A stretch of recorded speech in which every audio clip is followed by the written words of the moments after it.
So these last two of the 7 canons that Bishop doerflinger mentions in this section of his article, I think, are the ones that serve his argument the worst. So the 6th of these loose canons is this claim that doctors who perform this procedure of assisted suicide are going to be ostracized by society at large. They'll be ostracized within the medical community. They'll naturally start to form a subculture where they interact primarily with each other. They become insulated from the larger medical community, from society at large. They will reinforce each other's biases. They'll seek to bolster their own sense of the moral rectitude of their lives' work. And as a result, they will become biased, so that when people seek counseling from them and want to know what their options are, say when they're terminally ill, or how a procedure like assisted suicide would be carried out, that these doctors will be so biased and so under felt siege that they won't be giving people complete and accurate information. They'll be pressuring them in counseling to adopt assisted suicide. And as evidence for this kind of development, Bishop doerflinger draws an analogy with abortion doctors, saying that this is how things have worked with abortion doctors. And I think there's a certain amount of truth that some abortion doctors, particularly during the 90s, they really did feel ostracized by members of the community, particularly because they were constantly being harassed by protest groups like Operation Rescue. But the idea that these abortion doctors have sort of formed this subculture where they reinforce their own biases, and they unwittingly or wittingly start to rationalize or bolster their sense of the moral righteousness of their actions, and that this results in them pressuring women to have abortions and to offering inaccurate information or limiting their discussion of other options when women go into abortion clinics seeking counseling about their pregnancy, I think is utterly and completely without foundation.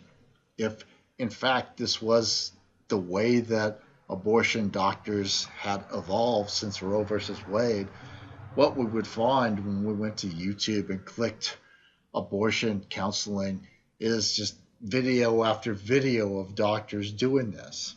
And we would see hearings in Congress where people testified about how the abortion doctors didn't inform them of how they could put their baby up for adoption, or they didn't inform them of the risk associated with the practice or the procedure that they were going to get, and so on. And you just don't see that.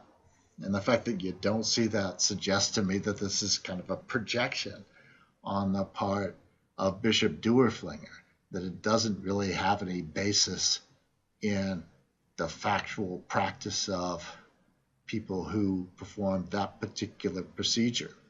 And hence, it doesn't provide us any reasons to suppose the doctors who were performing this procedure of assisting in terminally ill person's suicide would do that either. And so this kind of projection and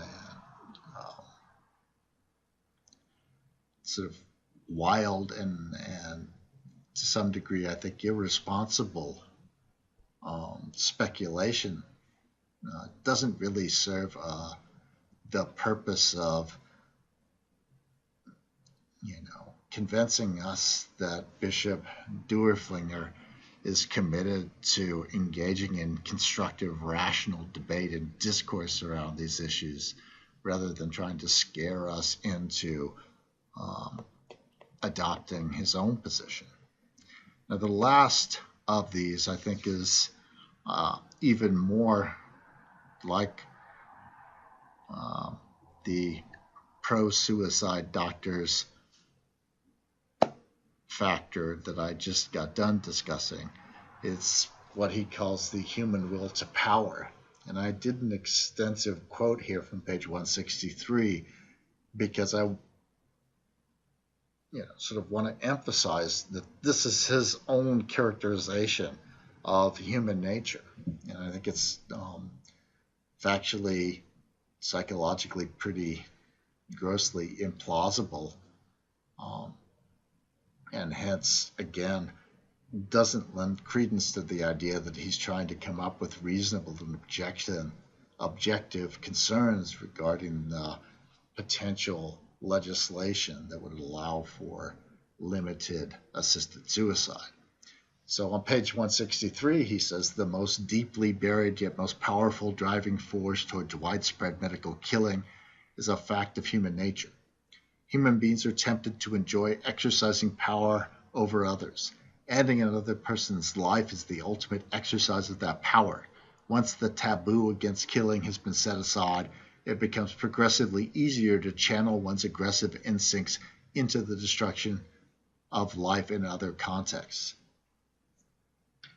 Now, if this were an accurate characterization of human nature, or how human beings operated psychologically, then what we would expect to see is that every combat veteran that returned after war, every police officer that discharged their weapon, killing someone in the line of duty, every person that was involved in a traffic accident that resulted in a fatality, all these people who have broken the taboo against killing would now become progressively more and more aggressively interested in exercising their ultimate power over other people by killing them. And I think there's just no evidence of this at all. For instance, my father and my brother both served in the military. My father was on a bomber during World War II. He flew missions over the beaches of Normandy during D-Day. He served in Korea. He served in Vietnam. He served in the Dominican Republic. He spent 25 years in the Air Force, and I find no manifestation of human nature like this at all. He doesn't talk about how he enjoyed bombing people on the beaches of Normandy. He doesn't talk about how great it was to see people getting blown to bits on the streets of Saigon. He does not manifest anything like that, and I don't think it's an accident.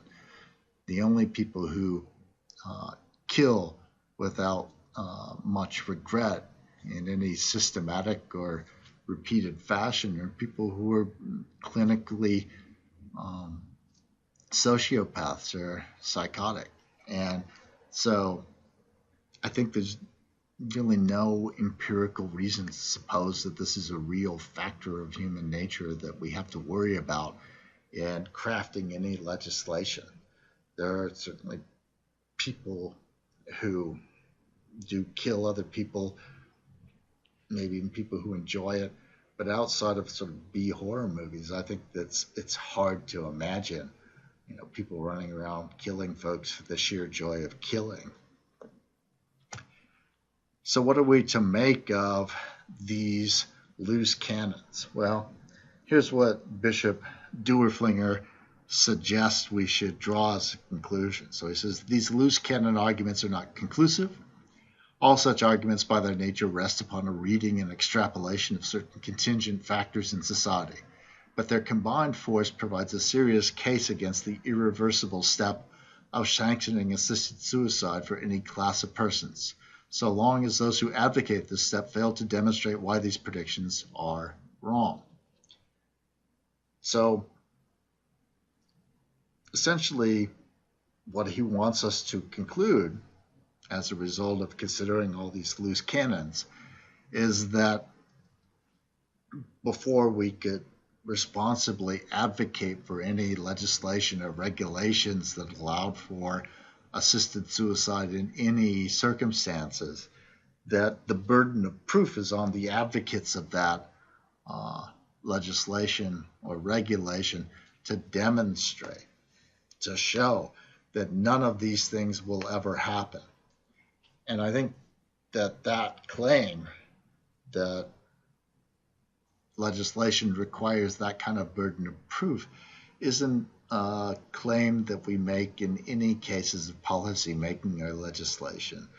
I think that it's important for people to think about the complexities and the possible ramifications, the unintended consequences of any bit of legislation or policy. It's definitely important for us to think about what granting something like a legal legislative capacity of a state or an individual to kill another person, what the potential implications and possible abuses of that kind of legislation or regulation are going to be. But I don't think that we have to demonstrate that any predictions, no matter how speculative or fanciful they may be, are definitely not going to come to pass in order to be able to pass any legislation, no matter how tentative or carefully considered. I also think that the characterization of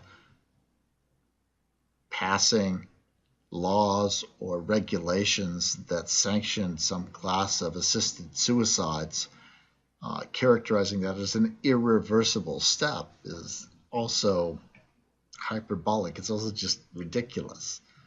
So I think an interesting case is to think about the case of the poor laws in England that were motivated by utilitarian arguments. Social reformers of utilitarian persuasion were behind the passage of these laws that created these poorhouses, but those very individuals, for the very reasons that they had offered up in support of the poor laws, once the consequences of these laws were recognized, once it was discovered that they didn't work as intended, were the ones who were responsible for repealing and modifying them.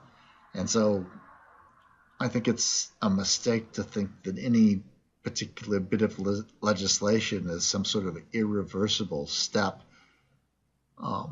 and that because of that we have to have absolute certainty of all the unintended consequences. I think that's just a little bit too strong. Certainly the case that we need to reflect carefully upon all of the possible consequences, all the possible abuses for any important bit of legislation. And the truth is that we're never going to be perfect in our understanding of how these things will unfold. But I think that the loose cannon argument that we have in this section, it strikes me as falling short of the kind of conclusion that we see here in this quote from page 64.